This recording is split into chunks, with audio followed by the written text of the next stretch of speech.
Hello BookTube, welcome to Lizzie Faye Loves Books. I'm Elizabeth and this is day 3 of Vlogmas, and I'm going to start my Saturday Shelfie tours today. Now this is going to take a lot longer than the 3 Saturdays in Vlogmas to get this done.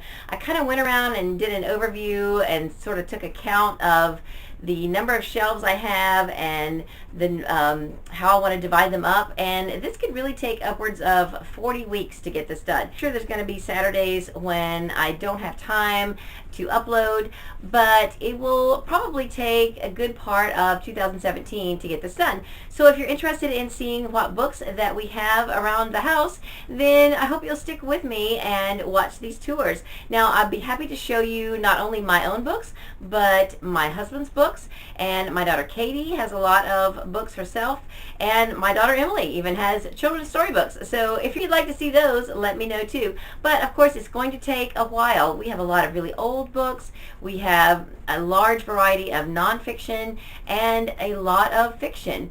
I have read a lot of these books, and I have not read most of the books that I have, because if you follow my channel for any length of time, you know that over the past several months and past year or two really, since I've been doing this channel, I have hauled a lot of books. I don't even know how many books I've hauled, but I enjoy having a lot of unread books. In fact, I don't tend to keep a lot of books that I have already read unless I'm planning to read them again. And realistically, I'm 52 years old, so I'm not going to have a lot of time left in my life to reread every book I've ever read and reread every book I've ever liked. So I'm really trying to focus more on books I haven't read that I really want to read, and just a few particular favorites that I want to keep and reread. And then I do keep a few books that I think I might want to pass on to someone else or loan out that I just like having. So there's certainly going to be some of that. But I thought I would start with one of my fiction shelves. This is really my main shelf of general fiction, and in case you're wondering, I'm in my utility room. The bookshelves that I usually film in front of are built-in shelves in our home office, and they've been full for quite some time. So when I started bringing in a lot of new books, my father-in-law found these industrial metal shelves that of course don't really go in the rest of the house, but they're perfect for the utility room. Now my husband said he didn't intend for me to fill them all with books. He thought maybe they would have some utilitarian value other than books, but I've pretty much filled them all with books, with a few exceptions.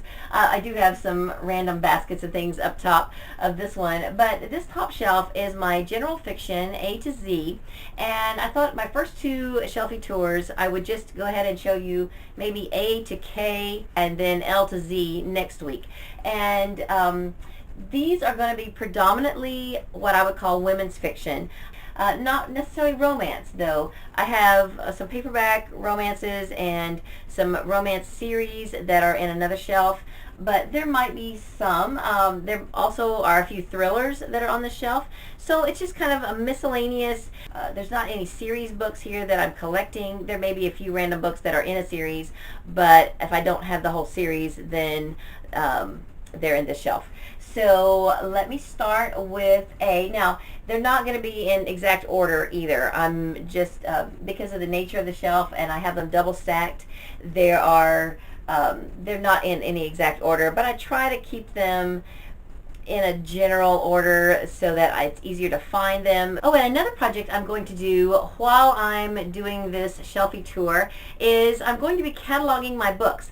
I found an app on my Kindle. It's called Book Catalog. I've never used it before. I didn't see it recommended. I just kind of searched around, so I don't know if I'm going to like it or not. But with my Kindle scanner, I can scan in the books, and then I will have a catalog of all the books I own by the time I'm done with the shelf. Now, I'm not going to do that on camera. I have my washer and dryer right here to my right, and so as I take the books down, I'm going to stack them here on the dryer, and then as I put them away off camera, I'm going to scan them. Now, I did say I'm going to just show you half of the shelf today and half next week. I'm going to probably go ahead and film it all today while I have the shelf out. It'll be a lot easier to put everything away all at once. So let's get started with the A's. Book I have read, not this copy. I picked up this ratty old copy from a library book sale. It was going to be recycled, and this is The Handmaid's Tale by Margaret Atwood. I have read this before, and I would like to read this again. So when I saw this copy that was probably going to be thrown out, I decided to bring it home so that I can have it when I get ready to read it again. I now have 4 books by Cecilia Ahern, so that makes her officially a collected author that I have not read. I have The Gift, which I believe may be a Christmas story, so I will need to add this to my stack of Christmas books. I have a Place Called Here,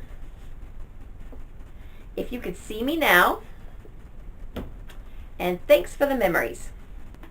Most of my mysteries are cozy mysteries, and this one is not, so that's why I don't have it on my cozy mystery shelf. This is No Time for Goodbye by Linwood Barclay. I have read this, and the only reason I'm keeping it around is because I will probably read the sequel, and I thought I might want this to refer back to. Otherwise, this wasn't really that enjoyable of a read for me, and I am curious to read the sequel. It's just a duology, and so once I finish the sequel, then I will probably pass these on to someone else or put them in the little free library. I have the Floribama Ladies Auxiliary and Sewing Circle by Lois Battle. This is my mother-in-law's book. I need to return it, and when I read it, this is Midwives, and I will type the author's name down below, but I don't want to mispronounce it.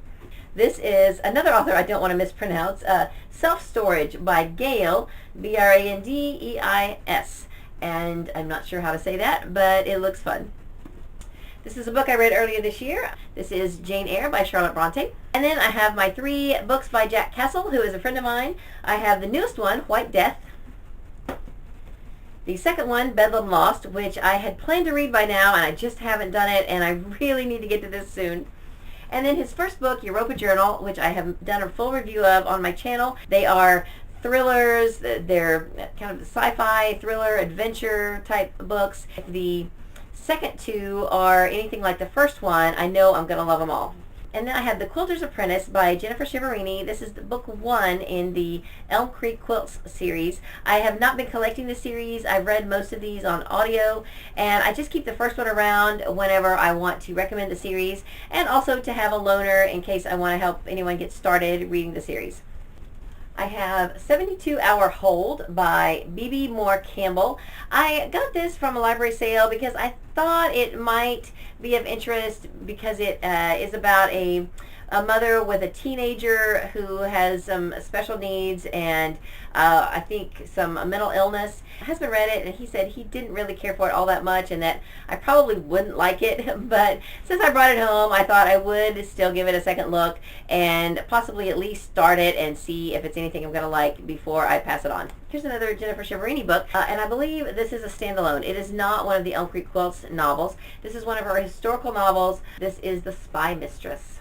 Because Lorna Landvik and Elizabeth Berg are 2 of my collected authors I haven't read. I have them in a stack back here, but I'm going to save my Lorna books for later and show you my Elizabeth Berg books. I have quite a few, and I have not read any of them. I have What We Keep, Open House, We Are All Welcome Here, Home Safe, The Last Time I Saw You, Joy School. I started collecting Elizabeth Berg books because I was really attracted to the covers. Some of them are just gorgeous. A really kitcheny and domestic type of artwork on the fronts, and so I just started collecting them, and I really, really hope that I'm going to like them. I have Range of Motion, Tapestry of Fortunes, The Last Time I Saw You, Dream When You're Feeling Blue, The Art of Mending. I think this was actually the first one of her books I got. And The Year of Pleasures. All right, here is Bet Your Bottom Dollar by Karen Gillespie. Breaking the Code by Karen Fisher Alanis. This one actually belongs to my sister-in-law, and she's read it, but she would like to have it back. So I've got to read this at some point pretty soon and get it back to her. I have Pigtopia by Kitty Fitzgerald. Shades of Grey by Jasper Fforde. On the Occasion of My Last Afternoon by Kay Gibbons. And I just read A Virtuous Woman by Kay Gibbons, and I really liked it. So I've had this book a lot longer than that one, and I didn't even realize they were the same author until just now. But now that I see I have another book by her, I am really looking forward to reading this. I have Empire of the Summer Moon by S.C. Gwynn. My mother-in-law gave me this one. She said she read it and it's pretty barbaric, but because it is based on Native American culture, and since I have a Native American background, she thought I might be interested in it, and I am. This one just looks cute. The Vintage Teacup Club by Vanessa Green. And this is Janet Daly, Southern Nights. She did a whole series of a book based in each state, and so this is the Florida book. It's the Americana series. So I have only, I'm not trying to collect the whole series, but I might be interested in finding the Oklahoma one as well. But so far, this is the only one I have. I've got two here by Robert Dalby, Kissing Babies at the Piggly Wiggly and The Piggly Wiggly Wedding. And these just look really cute. Growing up, we did a lot of shopping at the Piggly Wiggly in Durant, Oklahoma. And when I was there this past week, I drove past the old Piggly Wiggly building, and I was happy to see it was still there. There's some kind of a hardware store in there now, but it's still fun to think about shopping at Piggly Wiggly. I got my first Tiger Beat magazine at Piggly Wiggly, and so when I saw these books, I just couldn't resist. The Pioneer Woman, Black Heels and Tractor Wheels by Reed Drummond. Having It and Eating It by Sabine Durant. I started this and I wasn't crazy about it. Still want to give it a second look, but I don't really think this is going to be my type of book. And I have two books by Mary Anna Evans. I got the first one at our library probably over a year ago because it was one that had sat around on the shelves. We had marked it down and no one purchased it. And I got to looking at it, and it's in a Florida setting. It looks like it has some Native American themes, and it just looks really interesting. It's a mystery. So I went ahead and picked it up, and then later on I found Effigies, and it's got a blurb by Tony Hillerman, which also makes me think it's got some Native American storyline. So I haven't had a chance to read these, but I'm very interested in them. I have Best Boy by Eli Gottlieb. I got this from Book Outlet several months ago. This is just a ratty copy of The Great Gatsby by F. Scott Fitzgerald. This was one I think that our library was probably recycling, and I really don't have any interest in reading it, but I feel like it's one of those books that I should read, so I just decided to go ahead and hang on to it so that if I can ever talk myself into reading it, then I'll have it. This is one that sounds really good. I first saw it at Goodwill, and then I finally picked it up later at a library sale. I have talked our book club into reading it for next year, so it's on our lineup for next year. The Kitchen House by Kathleen Grissom. Here's one I read, and I probably will eventually pass this on to someone else because I didn't really care for it that much. This is The Girl on the Train by Paula Hawkins. This one looks really good. Quilted Lilies by Anne Hazelwood, and it is published by the American Quilter Society. So after I read this, I will pass this on to my sister. The Knitting Circle by Anne Hood. Around the Bend by Shirley Jump. The Secret Life of Bees by Sue Monk Kidd. I haven't read this. I haven't read anything by her, but I would like to. Then here's one more book that goes on this shelf, but I had it pulled out for my November wrap-up because I read it in November, and it is A Virtuous Woman by Kay Gibbons. And one more book I'm just about to haul that is going to go on this shelf. This is Sonoma Rose by Jennifer Shiverini. It is one of the Elm Creek Quilts novels, and this is one I haven't read. In fact, this is the next one that I need to read in this series. So I found it at our library book sale for $1 and decided to go ahead and pick it up. That's everything A to K, and I will go ahead now and film the rest of the books on this shelf for next week. But for this video, I'll cut it right here because I don't want it to be too long. And let me know if you have read any of these books and what you thought of them, because as I said, most of these I haven't read. I believe I mentioned if I had read them. So if I didn't say I had read it, you can assume I probably haven't. So let me know what you thought of any of these books that you may have read. And that's all for this video. I hope you're having a great day. Read a good book, and God bless you.